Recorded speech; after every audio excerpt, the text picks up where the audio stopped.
아멘. 우리는 누가복음을 계속 생각하면서 하나님 주신 메시지와 은혜를 받고 있습니다.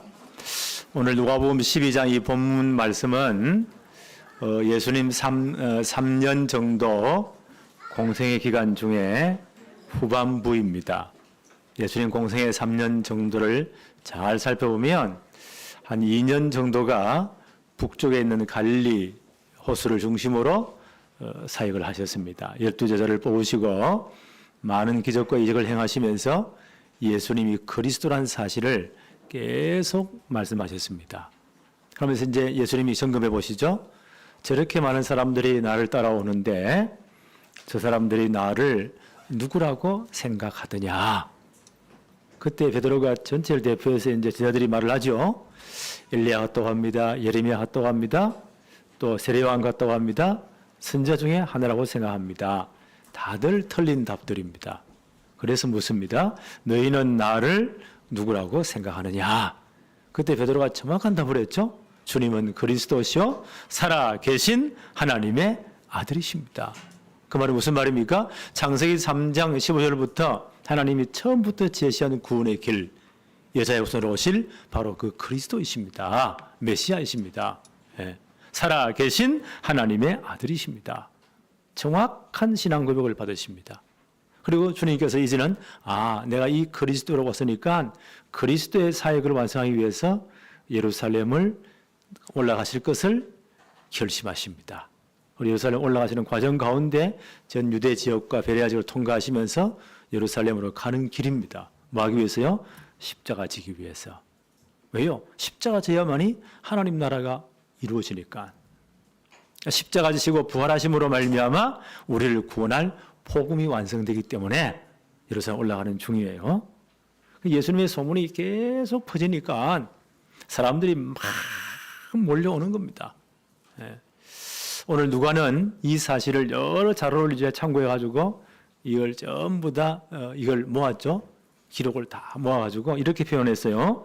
12장 1절에 보니까 그동안에 예수님이 이제 예루살렘으로 올라가시는 동안에 무리 수만 명이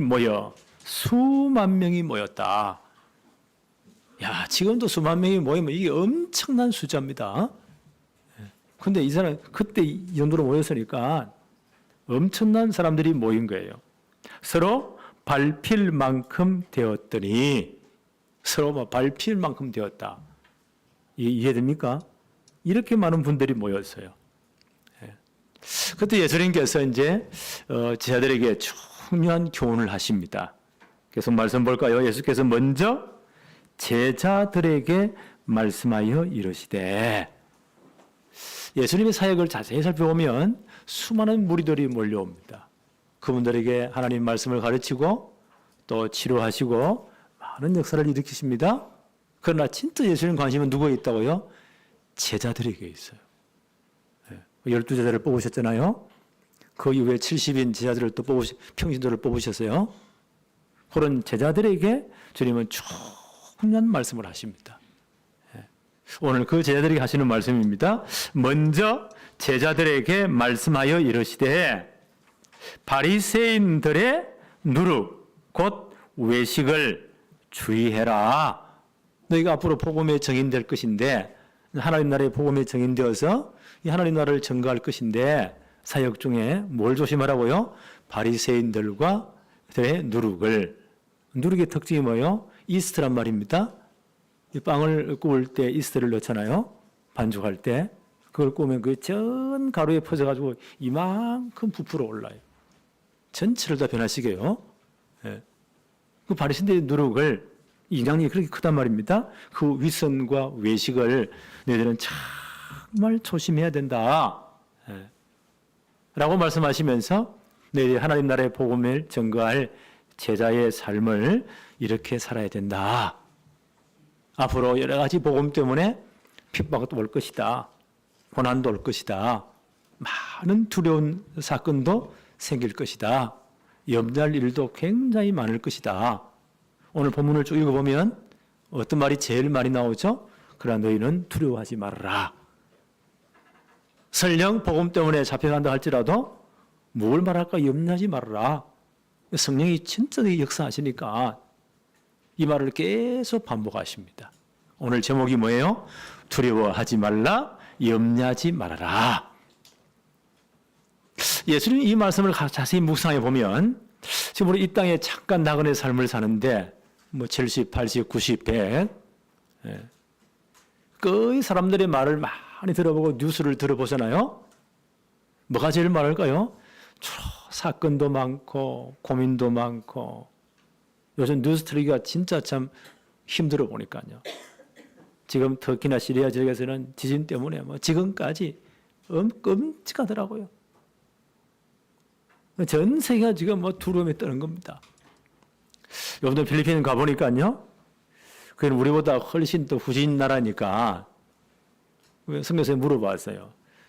3년 동안 이 코로나 기간 동안 얼마나 죽었냐. 우리는 주민등록번호니 뭐니 얼마나 정확합니까? 근데 그 사람은 이게 엉성하니까 몇 명이 죽었는지도 모른대. 그냥 죽으면 가서 화장실 묻어버리니까. 죽을 사람 다 죽고 나니까 살아있는 사람들이 이제 집단 면역이 형성되니까 마스크를 다 벗었더라고요. 공원에 내니까 나 혼자만 딱 쓰고 있어. 나도 벗어버렸어요. 그러면서 전 세계적으로 물가가 오르고 가스값이 오르고 하니까 엄청나게 휘발유값이 올라가지고 우리나라보다 훨씬 샀는데 지금은 거의 비슷해요. 국민들이 너무 어렵다고 아우성을 친대요. 전 세계적으로 지금. 그러니까 이 땅 살아갈 동안에 기쁘고 즐겁고 감사한 일이 많습니까? 두려운 일이 많습니까? 두려운 일이 훨씬 많아요. 어떻게 살까? 염려가 훨씬 많아요. 그렇죠? 이 땅이 존재하는 우리는 그럴 것입니다. 우리 하나님 나라 영원한 하나님 나라 갈 때는 이게 하나도 없지만 이 땅에서 이런 여러 가지 두려움과 염려가 계속 온다는 거예요. 전도자인 우리에게도 하나님의 자녀인 우리에게도 우리 이 땅에 살 동안에 이런 두려움과 염려는 계속 이런 생깁니다. 그런데 예수님은요, 너희가 이 전도자의 이 축복을 감당할 때에 두려워하지 마. 염려하지 마. 왜요? 성령으로 진짜 너와 함께 하니까. 오늘 그 말씀을 예수님이 하셨습니다. 그러면서 특별히 제자들에게 너희들이 앞으로 복음 전할 때 뭘 조심하라고요? 바리새인들의 위선과 외식을 너희들은 조심해야 된다. 예수님 당시에 많은 유대인 종파들이 있었어요. 그 가운데 바리새파는 일반 대중들을 파고 들어가서 여러 회당들을 파고 들어가서 모세 율법, 구약 성경을 가르치는 사역을 이분들이 담당했어요. 그러니까 이분들은 하여튼 구약 성경 거의 다 외웠습니다. 그리고 이분들 가운데 율법 선생님들 이런 분들이 꽤 많았거든요. 율법을 가르치는 사역을 했어요. 참 이분들이 참 경건한 사람들이거든요. 바리새 이 말은 우리는 분리된 자들이야. 저 세상 사람과 같지 않고 이방인들과 같지 않는 우리는 구별된 자들이야. 우리는 하나님 말씀대로 정말 살기를 원하는 사람이야. 우리는 깨끗한 사람이야. 이렇게 신앙적으로 아주 열심도 있고 바르게 살려고 노력도 하고 이런 종파였어요. 이분들의 어떤 어디서 이 바리새파가 왔을까 좀 찾아보니까 구약 성경 마지막 책이 뭐죠? 말라기서예요. 바벨론 포로 돌아와서 성전 재건하고 다시 율법을 회복하고 하나님 앞에 바로 서자. 그때 이제 구약의 마지막 선지자가 말라기입니다. 너희들 하나님 말씀대로 살아야 되고 장차 어려운 해가 떠올라서 치료하는 광선을 바라는데 너희들이 정말 이제 치료함을 받고 외양간에서 나온 송아지처럼 너희가 뛸 것이다. 이 날이 올 것이다. 바로 그분이 예수님을 기다리라. 그럼 마지막 선지자예요. 말라기서 이후에 마태복음 아브라함과 다윗 사선 예수 그리스도 오셨다라고 선포하는 마태복음까지가 기간적으로 보면 한 400년 정도 돼요. 몇 년이라고요? 400년. 그 사이에 유대 땅에는 역사에 격동이 일어납니다. 어마어마한 사건들이 엄청난 사건들이 일어나요. 하나님 아브라함 불러서 적과 꿀이 흐르는 땅, 메시아 오실 땅으로 가라. 가나안 땅이에요. 지금 이스라엘, 팔레스타인 지역. 근데 그것은요, 진짜 하나님 의지하고 신앙으로 제대로 딱 서면 전 세계로 나가는 길인데, 하나님 잊어버리고 언약 잊어버리면 전 세계에서 지파할 필요는 땅이에요. 동쪽으로 동양이 있죠? 북쪽으로 뭐요? 이스라엘 내려가 버리면 아프리카, 애굽, 아프리카 있어요. 지중해 건너편 이쪽으로 서쪽으로 가버리면 뭐요? 유럽이 있어요. 그러니까 그 가운데 엄청난 세계의 제국들이 일어나요. 그런데 이 엄청난 제국들이 만약에 아프리카 지역 애굽이라든지 유럽 쪽을 정복하려면 반드시 팔레스타인 그 지역을 거쳐가야 돼요.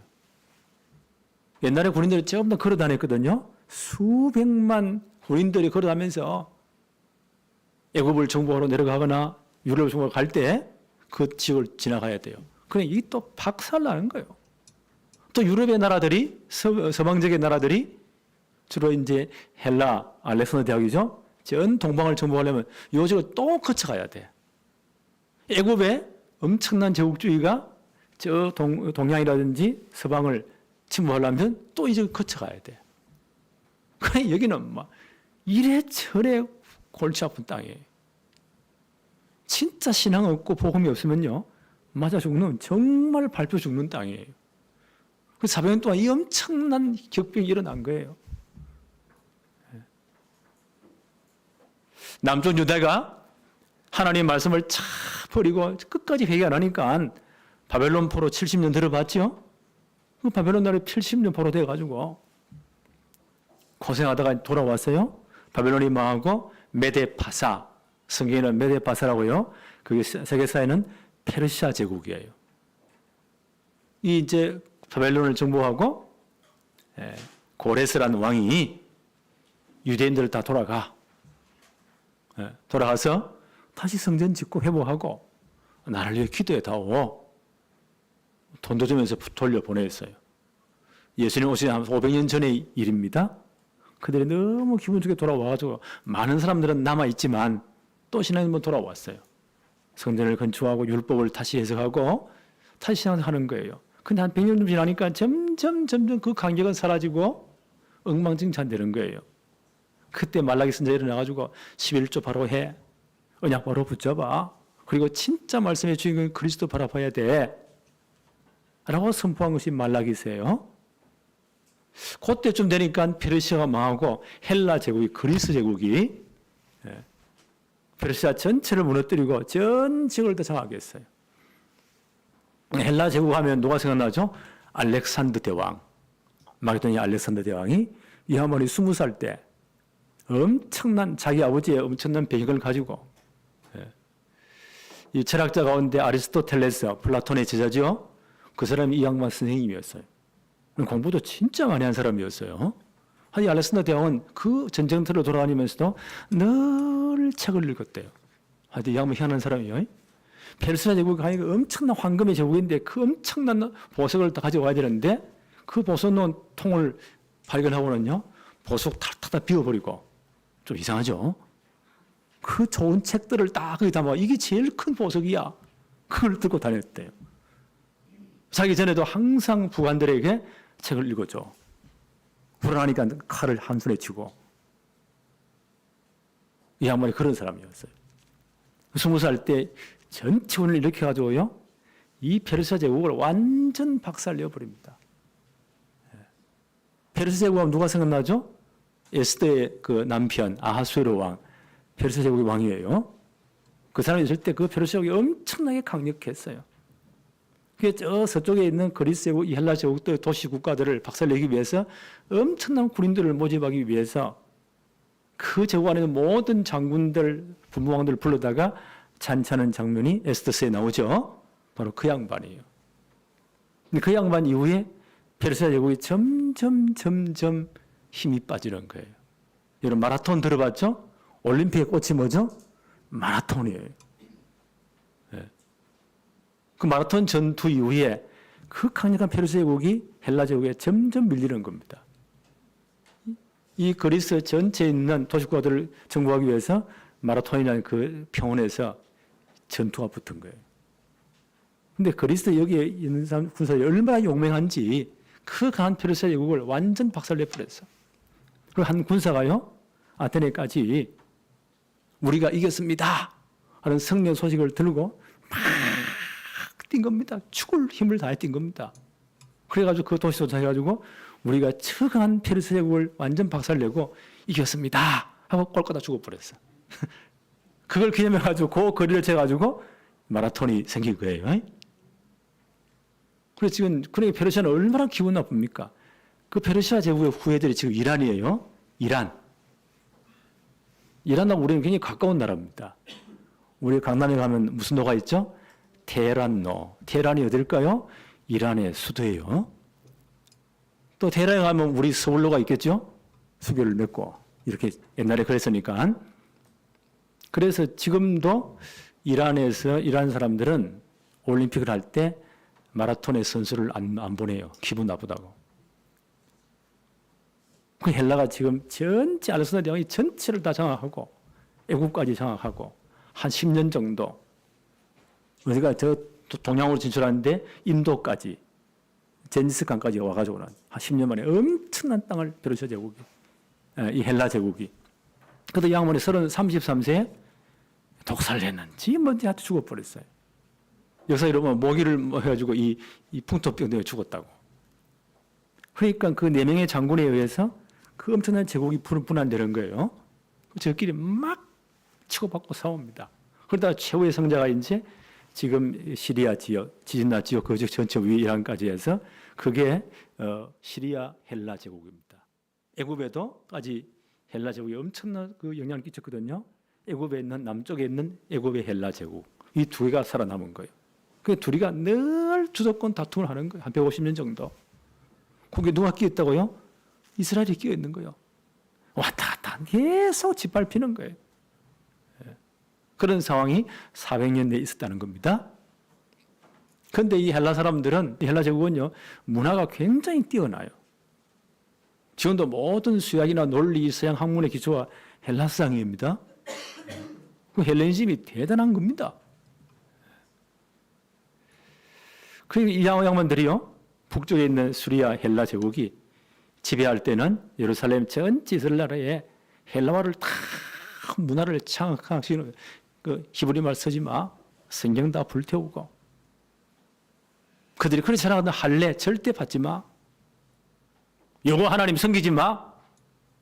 성전들에다가 제우스 신을 세워놓고 대지피를 뿌리고 제사 드리게 하고 이렇게 악랄하게 했어요. 그러니까 유대인들 가운데 진짜 하나님을 잘 섬기는 사람들은 이건 아니야. 라고 우리는 거룩하게 살아야 돼. 안식일을 분명히 지켜야 되고 하나님께 예배해야 되고 헬라와 절대 찬송하면 안 돼. 라고 하는 거룩한 무리들이 일어났어요. 그걸 하심이라요. 하시딤. 이 사람들이 이제 혁명을 일으킵니다. 군사가 적으니까요. 이 게릴라 전투를 해가지고 그 강한 헬라 군인들을 박살내버립니다. 이게 아마 예수님 오시기 전 한 160년 전에 있었던 사건이에요. 그래서 예루살렘 성전을 회복하고 다시 그 제사를 회복하고 그래서 요한복음에 보니까 예수님이 수전절에 성전에 올라가셨다. 기록이 나오죠? 그게 성전 회복한 절기예요. 그때까지만 이 거룩한 무리들이 얼마나 신앙이 좋은지 몰라요. 그렇게 해서 한 100년 정도 왕국이 하시딤 왕국이라 해요. AD 63년 로마 장군 폼페이오에 의해서 예루살렘 이 재배되기 전까지입니다. 그때 이 하시딤들은 처음 출발은 너무 좋았어요. 나라를 사랑하는 애국 운동에 하나님 사랑하는 운동에 말씀대로 살고 거룩하게 살고 이들이 실권을 지니까요. 점점 어떻게 되냐. 자기들이 모세 자리에 앉아가지고 율법을 해석해주고 백성들은 이렇게 살아야 돼라고 강조하면 자기들은 처음부터 엉뚱한 짓 하고 완전 형식주의로 바뀌어버린 거예요. 공의와 하나님의 사랑을 다 쳐버리고 이걸 바리새인들이라고 해요. 혹은 율법주의라고 해요. 주의라는 말이 붙을 때는 그것만으로 구원받는다는 말입니다. 율법으로만 구원받아. 그래서 엄청나게 613개가 되는 하라 하지 마를 만들어 놓고요. 백성들은 무거운 짐을 지우고 자기들은 절대 안 하고. 하도 이런 사람들이에요. 그걸 외식이라고 해요.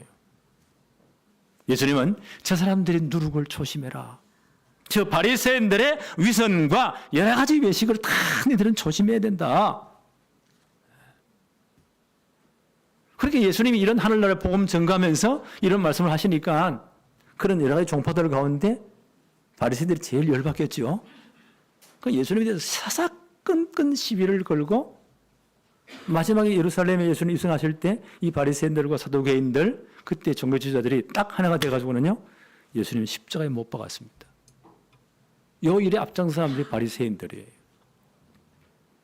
예수님은 이들을 굉장히 혹평을 했거든요.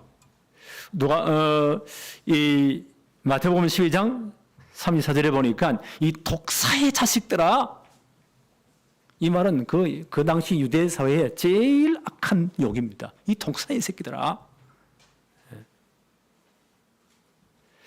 마태복음 23장 2절 3절에 보니까 저들이 모세의 자리에 앉아가지고 율법을 가르치면서 막 백성들이 강요하면서 이렇게 살아야 저렇게 살아야 이건 하지마 저건 하지마 613개 종을 만들어 놓고 못하는 사람들 참 잡아다 두드리 패고 벌을 주고 자기들은 하나도 안 지키고 예수님 그걸 비판하셨어요. 그래서 예수님 말씀하신 저들의 말은 맞는 말이니까 따르지만 저들의 행위는 절대 따르지 말아라. 누가복음 11장에 보니까 지난주에 누가복음 11장 앞부분을 생각했는데 이 바리새인들이 늘 따라다니면서 예수님을 딱 책잡으려고 딱 고리를 걸려고 하니까 그들에게 엄청난 화를 정죄를 선포하십니다. 한번 볼까요? 누가복음 11장 42절에 화 있을진저 너희 바리새인이여 너희가 박하와 운향과 모든 채소의 11조를 들이대. 이 사람들 얼마나 율법을 잘 지키셨냐. 여러분 조미료 9번 탁탁탁 치고 하나님 거 11조니까 따로 모아놓고 그래요. 그럼 조농사 망해요. 그 조농사를 안 지었대요. 이 사람들이 그렇게 철저한 사람이에요. 좀 이상하지요. 맞는데 틀린 사람들이에요. 그러니까 박하와 운향과 이따 조미료를 말합니다. 이런 채소의 11조는 들이대. 이런 김치 9분 먹고 하나 딱 떼가 11조 이렇게 합니까? 안 하잖아요. 이렇게 철저히 한다는 거예요. 이렇게 강조하는데 어떻게 한다고요? 공의와 하나님께 대한 사랑은 다 버렸다. 하나님 사랑은 다 버려버린 겁니다. 공의와 하나님 사랑은 다 버려버렸다. 이게 위선이에요. 예수님 보기에 이들이 진짜 독사의 새끼들 같은 놈들이 이걸 조심해라. 43절 한번 볼까요? 화 있을진저 너희 바리새인이여 너희가 회당의 높은 자리와 시장에서 문안받는 것을 너무 좋아한다는 거예요. 이들이 좀 더 회당을 파고들어 율법을 가르쳤거든요. 높은 자리에 앉아 모세 자리에 앉아가지고 판단하고 저주하고 자기들은 하나도 안 지키면서 이렇게 하는 놈들 교만한 놈들이구나. 시장에서 다 인사받기를 좋아하고 44절 한번 볼까요? 화 있을진저 너희여 너희는 평토장한 무덤 같아서 그 위를 밟는 사람이 알지 못하고 다니는 겁니다. 평토장에서 팽팽하니까요. 그냥 사람들 왔다 갔다 하는데 밑에는 뭐요? 썩은 시체가 들어앉았다는 거예요. 너희가 겉과 속이 완전히 다른 놈들이구나. 예수님 그렇게 지금 정죄하셨어요. 비판하셨어요. 46절도 한번 볼까요? 이러시되 화 있을진저 너희 율법 교사여 지기 어려운 짐을 사람에게 지우고 너희는 한 손가락도 이 짐에 대지 않는도다. 이들이 율법 해석하면서 모세를 앉아가지고 율법 613개를 만들어내었어. 하라 하지 말아를. 왜냐하면 철저히. 그 제자들이 안식일 날 밀밭을 지나가다가 너무 배고프니까 밀들이 있단 말이에요. 유대인 율법에 법약하면 그 농사를 지을 때 제일 갓줄에 있는 것은요. 고와 객과 과부들을 위해서 추수할 때도 그걸 다 사거리 베면 안 돼요. 놔둬야 돼요. 가난한 자들이 먹도록. 그건 사회보장제도예요. 그게 저들이 너무 배고프니까 안식일 날 그 보리를 가지고 비벼가지고 먹었단 말이에요. 그럼 그럴 수 있잖아요. 근데 그걸 딱 씹어가지고 안식일에 일하지 말라고 하셨냐? 이 물비를 비겼으니까 이건 타작 행위야. 이 율법 어긴 거야. 얘 또 시비를 거네. 하여튼 이런 사람들이었어요. 이런 거를 613개를 만들어 놓고 안식일은 10리 이상 걸으면 안 돼. 하나 예배하는 거 외에는. 만 20리를 걸어갈 일이 생긴다면 이 사람은 어떻게 하냐. 그걸 피하기 위해서는요.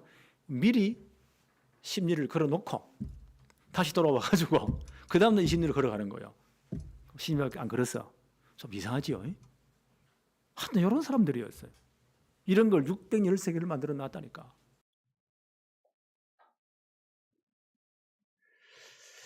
그래서 어려운 짐을 사람들에게 지우고는 너희는 한 손가락도 이 짐에 대지 않도다. 다 이런 외식주의자입니다. 예수님이 심각하게 비판하셨습니다. 47절 한번 볼까요? 화 있을진저 너희는 선자들의 무덤을 만드는도다. 그들을 죽인 자도 너희 조상이로다. 선자들이 한 그 예언 활동이 뭡니까? 장차 그리스도가 오실 것이다. 그 말이 듣기 싫어가지고는 선자들을 다 죽이도록 복음을 거부했다는 거예요. 계속 한번 볼까요? 52절에 화 있을진저 너희 율법 교사여 너희가 지식의 열쇠는 가져가서 너희도 들어가지 않고 또 들어가고자 하는 자도 다 너희들이 막고 있다. 이들이 율법을 얼마나 잘합니까? 성경 해석을 얼마나 잘합니까? 그렇게 하면서요 천국 문 앞에 딱 서가지고 자기도 못 들어가고 다른 사람도 못 들어오도록 딱 길을 막았다는 거예요. 지식의 열쇠를 가지고. 구약성경 전체가 누구를 증거한다고요? 그리스도를 증거하는 책이에요. 장차 그리스도 오실 것이다. 그 그리스도를 말하면 하나님 나라 완성될 것이고 복음이 완성될 것이다. 그리스도를 믿어야 된다라고 안내하는 것이 율법 전체 기능이에요. 요거는 말 안 하는 거예요. 많은 걸 만들어가 다른 사람들을요 정죄하고 비판하고 자기들만 잘난 걸로. 그렇게 염려가 얼마나 많겠어요. 이렇게 생의로 구원받는다고 하니까요 철저해야 돼. 근데 자기는 속은 안 그래. 예수님께서 화 있을진저 내 율법 교사여 너희가 지식의 열쇠를 가져가서 너희도 들어가지 않고 또 들어가고자 하는 자도 막았었다. 절대 복음을 말해주지 않는 겁니다. 이런 사람들을 예수님께서 이들의 누룩을 조심해라. 근데 이 바리새인들 가운데 진짜 철저할 분들이 많았거든요. 사도 바울 알지요? 이 아무도 바리새의 교육을 철저히 받은 분이었어요. 빌립보 2장이 뭐라고 말합니까? 나는 율법의 어른은 흠이 없는 자였다. 나는 난지 8일 만에 율법에 기록된 대로 할례를 받은 사람이고 14살에 성경식 마치고 예루살렘 유학 가서 최고의 율법 교사 밑에 가말리엘 문화에서 나는 그 율법을 배운 사람이다. 대단한 사람이었다. 그런데 내가 그 속에 있을 때는 큰 갈등이 생겼다는 거예요. 내가 바르게 살때 절대 바르게 안 살아지더라. 내 속에 있는 또 다른 나가 나를 끌어당겨가지고 죄악으로 늘 끌고 간다. 나는 실제는 갈등이 많았다. 나는 영적 문제가 진짜 많았다. 뭐가 안 되더라. 염려가 다른 사람들은 막 정죄하고 가르치면서 나는 안 되니까 더 갈등이 있고 더 염려가 많고 여러 가지 두려움이 계속 쌓였다. 오라 나는 곤고한 사람이로다. 진짜 미치겠네. 이런 고백을 했어요. 그러면 그분이 뭐라고 말했습니까? 내가 이제 칭찬하니 감사하는 것은 복음을 깨닫게 하시고 그리스도를 만난 것 정말 내가 감사한다. 이는 생명의 성령의 법이 죄와 사망의 법이 있는 나를 완전히 해방시켰구나 라고 선포를 합니다. 언제요? 그리스도를 진짜 만난 다음 복음을 정말 만난 다음 그게 사도행전 9장 사건이잖아요. 다메섹 예수들을 잡으러 가다가 부활하신 주님을 진짜 만나잖아요. 그 앞에 인생이 완전 180도로 바뀌어버립니다. 그래서 그 엄청난 지식들, 그 엄청난 자랑들을 다 버렸다. 왜냐하면 내 주 예수 그리스도를 아는 지식이 가장 고상하기 때문이다. 복음으로 완전 각이 뿌리쳐지려 된 거예요. 그때부터 모든 세상 사람들의 걱정, 염려, 두려움이 다 끝난 겁니다. 그래서 이분이 복음을 이렇게 설명해요. 로마서 1장 16절에 로마에 있는 성도의 편지를 보내면서 나는 복음을 부끄러워 아니한다. 왜냐하면 이 복음은 모든 믿는 자를 구원하시는 하나님의 능력이 되기 때문이다. 내가 진짜 복음 만나고 복음 깨닫고 나니까 모든 두려움 다 끝났다. 모든 염려 다 끝났다. 왜 이 영적 문제 다 끝나버렸다. 이 그리스도 주신 하나님께 너무너무 감사한다.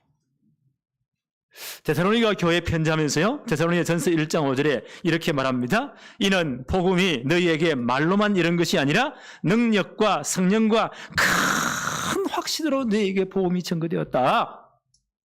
우리가 너희 가운데서 너희를 위하여 어떤 사람이 된 것을 너희가 아는 바와 같지 않느냐.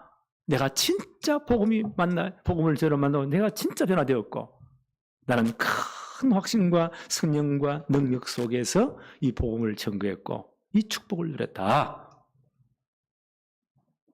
그리고 내가 너희 가운데 복음 전할 때 내 모든 삶을 통해서 이 복음 누림의 증거를 보였다. 그래서 우리는요, 이 땅 살아갈 때 얼마나 두려움과 염려가 많습니까? 어떻게 하면 된다고요? 진짜 복음으로 각인 뿌리쳐지라 되어버리면 이 모든 염려, 두려움 안 해도 돼요. 그 말이에요. 내가 정말 복음으로 각인 뿌리쳐지라 되어야 된다. 그 대표적인 예가 바울 사도입니다. 그 다음 두 번째 한번 볼까요? 우리가 정말 두려움과 염려가 없으려면 진짜 두려워할 자를 두려워해야 돼요. 우리는 다 가짜를 두려워하고 있어요. 오늘 누가복음 12장 한번 볼까요? 4절로 5절에 내가 내 친구 너희에게 말하노니 몸을 죽이고 그 후에 능히 더 못하는 자들을 두려워하지 말아라. 지금 복음을 핍박한 사람들은 몸만 죽일 수 있잖아요. 고통을 주고 십자가에 못 박기도 하고 쫓아내기도 하고 심지어 죽이기도 하고 여러 가지 박해를 당합니다. 그러나 그 이후에는 더 이상 할 수 없어요. 누구를 두려워하라고요? 5절에 보니까 마땅히 두려워할 자를 내가 너희에게 보이리니 곧 죽인 후에 또한 지옥에 던져 넣는 권세 있는 그를 두려워하라. 이분이 누구십니까? 하나님이십니다. 하나님을 두려워해라. 내가 참으로 너희에게 이르노니 그를 하나님을 두려워해라. 우리가 진짜 하나님 앞에 서버리면 하나님을 정말 경외하고 두려워하면 세상 것에 절대 두려우지 않습니다. 정말 하나님을 의지하고 하나님 앞에 서면 우리는 염려할 이유가 없습니다. 초대교회 사도들이 그랬거든요. 베드로의 예를 한번 들어볼까요? 안전뱅이 일으키고 나니까 대역사가 일어났어요. 제일 싫어하는 그들이 누굴까요? 그 바리새인들과 사두개인들, 그 당시 종교 지도자들이 사람들의 인기가 그쪽으로 확 몰리니까 왜 안식일에 병 고쳤냐? 이거 엄청난 시비를 거는 거예요. 그래서 베드로를 잡아들였어요. 사리된 공에 잡아가지고 율법으로 시비 걸어가지고 베드로를 처형하려고. 말하면 잘못 맞아 죽어요, 저는. 근데 베드로가 누구를 두려워했다고요? 하나님을 그들을 두려워한 게 아니에요. 하나님을 두려워한 거예요. 그래서 얼마나 담대하게 말합니까? 사도행전 4장 12절에 다른 이로서는 구원 얻을 수 없나니 천하 인간의 구원 얻을 만한 다른 이름을 예수 그리스도 외에는 주신 적이 없지 않느냐. 그 유대인들 앞에서 주로 바리새인들, 사두개인들, 사리된 공회의 최고의 이제 권력자들입니다. 거기서 모든 사람을 율법을 어기 때문에 때려 죽일 수도 있어요. 돌 던져가지고. 얼마나 담대합니까? 하나님 앞에서 한번 생각해 봐라. 이 사람 하나님 앞에 쫄쫄 매거든요. 처음부터 주신 그 이름 예수 그리스도. 그 이름 외에는 다른 이름이 없지 않느냐. 우리가 이 이름 증거했다. 뭐가 잘못됐냐? 정말 우리가 복음 제대로 알고 하나님을 써버리냐 두려울 게 없어요. 그러니까 이 사람들이 이제 베드로를 놓으면서 그래도 말하지 마. 사내들인 공의의 결정이니까. 그 다음에 보니까 그래도 이 사도들이 보세요. 예루살렘 전체 돌아다니면서 예수는 그리스도가 증거하니까 이 바리새인들 사도견들이 눈에 가시어 보니까 사도들을 몽땅 사도들을 잡아왔습니다. 사내들인 공회에서 지금 막 토론이 벌어지는 거예요. 저것들은 다 죽여야 된다. 아니면 사람들의 관심이 탁 저를 끌리면 큰일 난다. 이 사회가 불안해진다. 네. 그때 가말리엘이라는 분이 이분은 대율법학자입니다. 바울의 선생님이어서요. 그분이 일어나서 야, 사람들 말을 들어봐라. 만약 저게 하나님으로부터 왔다면 우리는 하나님을 도전하는 것이 된다. 좀 더 지켜봐라. 만약 하나님부터 온 것이 아니라면 자체적으로 다 망할 게 아니냐. 그래서 풀어주기로 했어요. 사도를 모아놓고 공가를 칩니다. 사내들인 공회 여기에 결정이니까 앞으로 나가서 절대 예수로서 말하지 마. 예수는 그리스도라고 모든 해결자로 말하지 마. 알겠냐? 하고 공가를 막 치면서요. 묶어놓고 채찍가지고 막 얼마나 두드리 팬지 몰라요. 겁을 주는 겁니다. 그런데 사도들이 얼마나 담대한가. 사도행전 5장에 이렇게 기록되어 있습니다.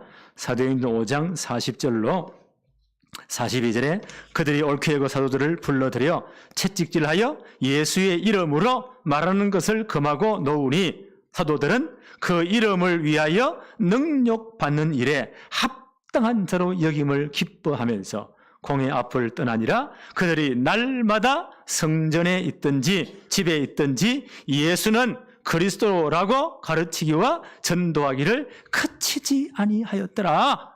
진짜 하나님을 두려워하니까. 죽음이 무섭지 않는 거예요. 그 복음 때문에 고난당하는 걸 마땅히 여겼다니, 기쁘게 여겼다니까요. 이런 사람은 못 말립니다. 계속 말씀 볼까요? 누가복음 12장 6절에 참새 5마리가 2아사리온에 팔리는 것이 아니냐. 그러나 하나님 앞에는 그 하나도 잊어버리시는 바 되지 아니하도다.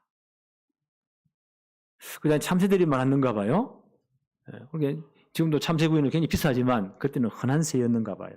그 5마리가 2아사리온에 로마 화폐 중에 제일 낮은 단위입니다. 우리 같으면 1원, 2원, 지금 같으면 10원, 100원 그런 개념이었죠. 그렇게 팔리지 않느냐. 그런데 하나님이 허락 안 하시면 땅에 떨어지는 법이 없어. 계속 말씀 볼까요? 7절에 너희에게는 심지어 머리털까지도 다 세신 바 되었나니 두려워하지 말라. 너희는 많은 참새보다 귀하니라. 하나님 우리 어떻게 하신다고요? 언약에서 우리를 머리털까지 다 세고 계신대요. 와, 하나님의 절대 관심이에요. 언약 백성인 우리에게. 여러분 오늘 아침에 샤워하시면서 머리 감으면서 머리카락 몇 개 빠졌습니까? 헤아려 봤습니까? 여러분 머리카락 다 몇 개입니까? 하나님 어떻게 하신다고요? 머리카락 하나까지 다 헤아리고 계신대요. 하나님의 절대 관심입니다. 말씀 다시 한번 더 볼까요? 너희에게는 심지어 머리털까지도 다 세신 바 되었나니 뭐 하지 말라고요? 절대 두려워하지 말아라. 너희는 많은 참새보다 엄청나게 귀한 존재가 아니냐. 왜 염려하느냐? 왜 걱정하느냐 그 말이에요. 우리가 진짜 하나님 안에 있다면, 그리스도 안에 있다면, 진짜 복음의 사람이라면, 하늘나라 백성이라면 염려할 필요가 없어. 왜? 하나님이 우리의 최고 관심 가지고 계시니까. 우리를 완전히 보호하시니까. 우리는 이 하나님 나라의 백성들입니다. 그래서 바울은요, 너희 모든 염려거리는 걱정거리는 뭐요? 다 기도 제목이야. 염려하지 마. 하나님 지금도 우리를 이렇게 세밀하게 관찰하고 지키시니까. 계속 한번 볼까요? 2장, 누가복음 12장 8절에 8절 한번 볼까요? 내가 또한 너희에게 말하노니 누구든지 사람 앞에서 나를 시인하면 인자도 하나님의 사자들 앞에서 그를 시인할 것이요. 사람 앞에 정말 나를 시인하면 예수님이 그리스도라는 사실을. 그렇죠? 베드로가 고백했잖아요. 주는 그리스도시요 살아계신 하나님의 아들이십니다. 모든 인간 문제를, 인생의 근본 문제를 끝내는 바로 그분이십니다. 창세기 3장 15절의 주인공 바로 그분이십니다. 영원한 세상으로 오셔서 십자가에서 우리의 모든 죄와저주를 끝낸 그분이십니다. 영원한 왕으로 오셔서 십자가의 사단의 권세를 완전 꺾으신, 우리의 모든 운명소재발전을 다 꺾으신 바로 그 그리스도이십니다. 영원한 선지자로 오셔서 하나님 만나는 새로운 길, 산 길을 여신 바로 그 그리스도이십니다. 그 이름 부를 때 하나님 만나는 모든 길이 다 열려버려요. 바로 그분이십니다. 그분이 갈라디아 20에 나의 주인이 되었습니다. 내 옛사람은 죽고 그리스도가 내 인생 속의 주인이 되신 거예요. 그래서 그리스도를 신하는 것은요, 주님이 나의 주인 되었다는 신하는 겁니다. 그러니까 내 인생 전체를 누가 다스리십니까? 주님이 내 인생 주인 되어 다스리는 겁니다. 이렇게 신하고 고백하는 자는 뭐라고 말씀하십니까? 하나님의 사자들 앞에서 하나님도 그를 시인할 것이다. 최후의 심판대 앞에서 하나님이 시인해 주신대요. 내가 너를 안다. 마태복음 25장에 예수님 이런 비유 말씀을 하셨습니다. 마태복음 25장 31절부터 33절에 이렇게 기록되어 있습니다. 인자가 자기 영광으로 모든 천사와 함께 올 때에 자기 영광의 보좌에 앉으리니, 마지막 심판날입니다. 모든 민족을 그 앞에 모으고 각각 구분하기를 목자가 양과 염소를 구분하는 것 같이 하여 양은 오른편에 염소는 왼편에 둘 것이다. 마지막 심판을 말씀하시는 겁니다. 그러면서 그 하나님이 뭐라고 말씀하십니까? 마태 25장 34절에 보니까 그때의 임금이 그 오른편에 있는 자들에게 이르되 내 아버지께 복을 받은 자들이여 나와 창세로부터 너희를 위하여 예비한 하나님 나라를 상속하여라. 하나님 나라의 상속자로 다 초청하신대요. 예수가 그리스도를 진짜 고백한 자에게, 그 주님이 나의 주인 된 사실을 진짜 고백하고 주님의 뜻대로 전도자의 삶을 산 자에게 마지막 이렇게 너를 인정해 줄 것이다. 그런데 왼편에 누가 있다고요? 염소떼들에게 이렇게 말을 합니다. 41절에 보니까 마태복음 25장 41절이에요. 또 왼편에 있는 자들에게 이르되 저주를 받은 자들아 나를 떠나 마귀와 그 사자를 위하여 예비된 영원한 불에 들어가라. 그들은 그리스도를 고백하지 않아요. 복음을 받지 않았어요. 원래 너희 아비 사단에 잡힌 자들이에요. 그대로 살다가 죽고 심판받고 영원한 지옥에, 둘 중 하나입니다. 둘 중 하나입니다. 우리는 이 하나님 나라의 백성들입니다. 그 염려할 이유가 없어요. 자, 그러면 10절 한번 볼까요? 누구든지 말로 인자를 거역하면 사심을 받으려니와 성령을 모독하는 자는 사심을 받지 못할 것이다. 여기는 중요한 말씀을 하셨어요. 성령을 거역하는 자는 절대 사함받지 못해. 어떤 뜻일까요? 이해를 돕기 위해서 사도행전 7장에 보니까 스데반의 설교가 나오죠. 스데반 지사님의 설교가 나와요. 전 유대인들을 모아놓고 그 설교하고 순교당해 죽었잖아요. 그때 유대인들이 이렇게 책망합니다. 사도행전 7장 51절 52절에 목이 곧고 마음과 귀에 할례를 받지 못한 사람들아 너희도 너희 조상과 같이 항상 성령을 거스리는도다. 성령을 거역한다는 거예요. 유대인을 향해서 성령을 늘 거스리고 모욕하는도다. 너희 조상들이 선자들을 절 중에 누구를 박해하지 아니하였느냐? 의인이 오시리라고 예고한 자들을 그들이 죽이고 이제 너희는 그 의인을 잡아준 자요 살인한 자가 되었느니라. 예수님 오시겠다고 말씀한 그 선자들을 다 조상들이 죽였다는 거예요. 성령의 음성을 듣지 않았다는 거예요. 성령을 거스리고 모욕했다는 거예요. 이런 사람들은 사함을 받지 못할 것이다. 바울은 이렇게 말합니다. 고린도서 12장 3절에 누구든지 성령으로 아니하고는 예수님을 주라고 절대 시인할 수 없대요. 그 성령께서 우리 속에 감동하셔서 복음을 듣게 깨닫게 하시고 예수님을 주로 고백하도록 믿음을 주시고 그 성령 감동 우리가 예수님을 주님으로 고백해서 하나님 백성이 된 겁니다. 네. 이 성령을 거역하는 자는 절대로 사함받지 못한다. 계속 한번 볼까요? 11절 12절 한번 봅시다. 사람이 너희를 회당이나 위정자나 권세 있는 자 앞에 끌고 가거든 어떻게 무엇으로 대답하여 무엇을 말할까 염려하지 말아라. 12절에 보니까 마땅히 할 말을 성령이 곧 너희 그때에 너희에게 가르치리라 하시니라. 성령께서 언제나 우리와 동행하시고 가르치고 역사하십니다. 우리는 이 사실을 인정해야 돼요. 요한복음 14장 26, 27절입니다. 뭐라고 말씀하십니까? 보혜사 곧 아버지께서 내 이름으로 보내실 성령 그가 너희에게 모든 것 가르치고 내가 너희에게 말한 모든 것을 생각나게 할 것이다. 평안을 너희에게 끼치노니 곧 나의 평안을 너희에게 주노라. 내가 너희에게 주는 것은 세상에 주는 것과 같지 아니하다. 너희는 마음에 근심도 말고 두려워하지도 말아라. 성령이 우리 속에 함께 하시니까, 하나님 말씀 가르치시니까, 깨닫게 하시니까, 그렇죠? 하늘의 평안을 주신대요. 그래서 너희는 염려할 필요 없고 두려워할 필요도 없다. 이게 성령의 인도입니다. 우리는 이 성령의 인도를 받아야 돼. 그렇죠? 이걸 그리스도인이라고 해요. 주님 분명히 약속했잖아요. 오직 성령이 너에게 임하시면 너희가 뭘 받고요? 권능 받고 예루살렘, 온 유대, 사마리아 땅까지 가서 내 증인 될 것이다. 그런데 성령의 인도를 철저히 받고 성령 충만을 받아라. 이것이 모든 두려움, 염려를 다 이기는 길이에요.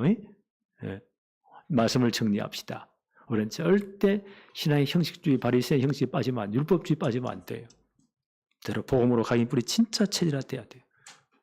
그래야 모든 두려움, 염려를 이길 수가 있습니다. 두 번째 뭐예요? 진짜 하나님 두려워해야 돼요. 하나님 앞에 서야 돼요. 진짜 하나님 서면은 두려울 게 없습니다. 염려할 게 없습니다. 모든 문제는 뭐예요? 기도 제목이 되는 거예요.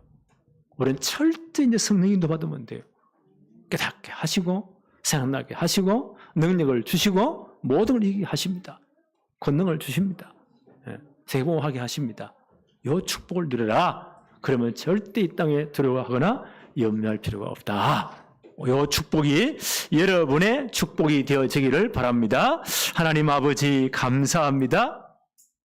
오늘도 복된 주의 날을 허락하셔서 이날 예배할 수 있는 최고의 은혜 주심을 감사합니다. 오늘도 예수님이 가르친 귀한 이 가르침을 가지고 오늘 우리에게 주신 말씀으로 받았습니다. 우리가 정말 이제 복음으로 각인뿌리 체질화 되게 해 주옵시고 하나님 앞에 진짜 서서 하나님을 두려워하게 해 주옵시고 그리고 모든 염려와 두려움이 사라지게 하여 주옵소서. 모든 문제와 두려우면 이제 기도 제목이 됨을 너무 감사합니다. 그래서 성령의 인도를 철저히 받게 하여 주옵소서. 하늘의 평안을 허락하여 주옵소서. 말씀을 생각나게 하여 주옵소서. 또 가르쳐 주옵소서. 성령이 능력으로 역사하여 주옵소서. 그래서 마지막 시대에 세계복음화의 정인 되도록 축복해 주옵소서. 예수 그리스도 이름으로 기도하옵나이다. 아멘.